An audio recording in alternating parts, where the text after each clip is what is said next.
একটা বাস্তব ঘটনা আজ আপনাদের সাথে শেয়ার করব। তা হলো একটা ছেলে এবং একটা মেয়ের সাথে সুসম্পর্ক ছিল, ভালোবাসার সম্পর্ক ছিল এবং ভবিষ্যতে হয়তো বিয়ে করবে এই টাইপের কথাবার্তা হচ্ছিল। কিন্তু পথিমধ্যে ছেলে যে কোনো কারণে সরে আসছে, তাকে আর বিয়ে করবে না। কিন্তু মেয়ে তাকে ফোন দিয়ে একটা জায়গায় নিয়ে যায়। জায়গা নেওয়ার পরে জোর করে তার ছেলের ইচ্ছার বাহিরে কাজী ডেকে এনে তাকে কিন্তু বিয়ে করানো হয় এবং কাবিন করানো হয়। আর যদি কাবিন না করানো হয় তাকে বিভিন্নভাবে ভয়ভীতি দেখানো হয়, তাকে মেরে ফেলবে। পরবর্তীতে ছেলেটা কিন্তু ভয় পেয়ে এই কাবিননামায় সাইন করে এবং কি পরবর্তীতে কাবিননামা হওয়ার পর মেয়েটা কিন্তু ছেলেটাকে ছেড়ে দেয় এবং ছেলেটাকে বলে দেয়, এবার তুমি আমার সাথে সংসার করতে বাধ্য, কারণ আমি অনেক টাকা কাবিন করেছি, এবার সেটা হোক জোর করে, হোক তোমার ইচ্ছার বাহিরে। এখন এই ছেলেটার সাথে ঘটনা ঘটেছে কয়েকদিন হলো। এই ছেলেটাই আমার কাছে এসেছে যে এখন কি করণীয় আছে।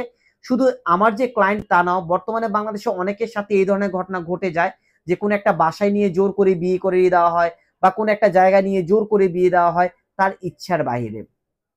যদি কোনো পুরুষের সাথে এই ধরনের ঘটনা ঘটে, আপনি কিভাবে আইনগত প্রতিকার নেবেন বা আইনগত ব্যবস্থা কি নেবেন, অথবা এই বিয়েটাকে কিভাবে বাতিল করবেন তার সিস্টেমটা আপনার জানা উচিত।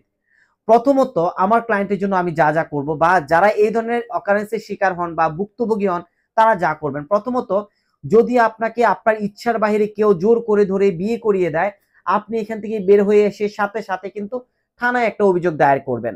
থানায় এই বলে অভিযোগ দায়ের করবেন যে আপনার ইচ্ছার বাহিরে জোর করে এই কাবিনটা করানো হয়েছে এবং কি আপনাকে ভয়ভীতি দেখানো হয়েছে এবং কি আপনার লাইফ রিস্ক হুমকি দেখিয়ে জোর করে সাইন নেওয়ানো হয়েছে।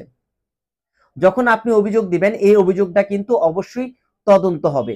আর তদন্ত হওয়ার পর যদি সত্যি হয়ে যায়, তখন যে মেয়ে বা যারা সাক্ষী থেকে বা যেই হুজুর জোর করে তাকে বিয়ে করেছিল তাদের বিরুদ্ধে কিন্তু নর্মালি মামলা হয়ে যাবে।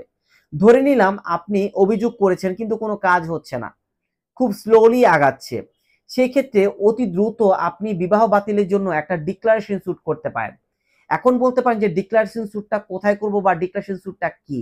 ডিক্লারেশন স্যুটটা হলো যে আপনার যে কাবিন করেছে আপনার ইচ্ছার বাহিরে, আপনি তার সাথে সংসার করেন নাই এবং তার সাথে আপনি ইচ্ছাকৃতভাবে বিয়েটা করেন নাই, কাবিন নামায় সাইন করেন নাই, সেই ক্ষেত্রে এটা বলে এই বিয়েটা যে বাতিল এই বলে ঘোষণা দেওয়ার জন্য সিভিল কোর্টে অর্থাৎ দেওয়ানি কোর্টে কিন্তু আপনি অবশ্যই ডিক্লারেশন স্যুট করতে পারেন।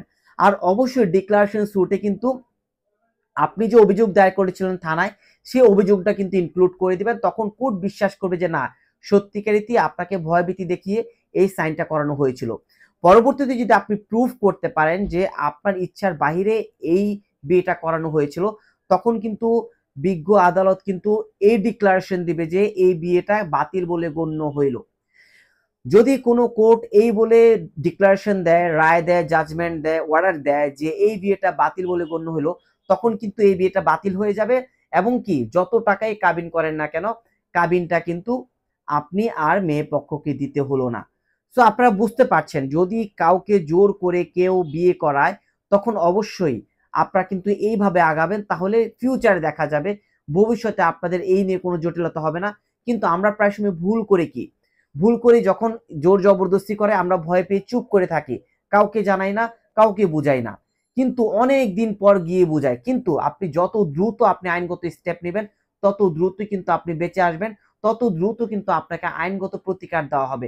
আপনি যত দেরি করবেন ততই কিন্তু আপনাকে সন্দেহ মনে হবে এবং কি আপনি কিন্তু এই বিয়ে বাতিল করতে পারবেন না। সো যাদের সাথে এই ঘটনা ঘটছে অতি দ্রুত আপনারা ডিক্লারেশন স্যুট করতে পারেন, থানায় অভিযোগ করতে পারেন, তবেই দেখবেন যে এই বিয়েটা বাতিল হবে এবং কি এই বিয়েটা কোনো কার্যক্রম থাকবে না এবং এই বিয়েতে যতই কাবিননামা থাকুক না কেন সেই কাবিনটা আপনাকে দিতে হবে না।